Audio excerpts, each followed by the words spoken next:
আজকে blog share করি। আসসালামু আলাইকুম সবরে। আর এই খাবার যেটা রেডি করা হয়েছে বাড়ির তাকে দেওয়ার লাগে, কারণ যে চাচা মারা গেছিল গতকালকু, তারা ঘর আগে ফাটানি লাগে।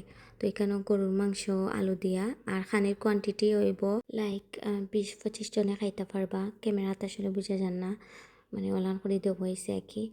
তো এটা খানি ওলানো দেওয়া হয় মানে নর্মাল করিয়া একবারে, আর বেশি করে দেওয়া লাগে আর কি। তো আমরা সিলেটের নিয়ম হইলে গিয়া মানে যার গুলো আর কি মারা যাইন, তারা গুলো রিলেটিভ এন্ড বাড়ির যারা থাকেন একদিন একদিন হরে সবে আর কি যে মরা গরু আর কি খানি দিন।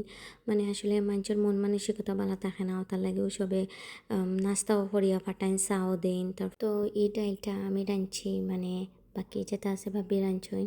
মানে এই ডাইলের মাঝে মাছ মাংস কিছু দেওয়া হয়েছে না, জাস্ট খালি গাজর এন্ড আলু আর কি মিক্স একটা আর কি ডাইল রান দিয়ে দেওয়া হয়েছে। মানে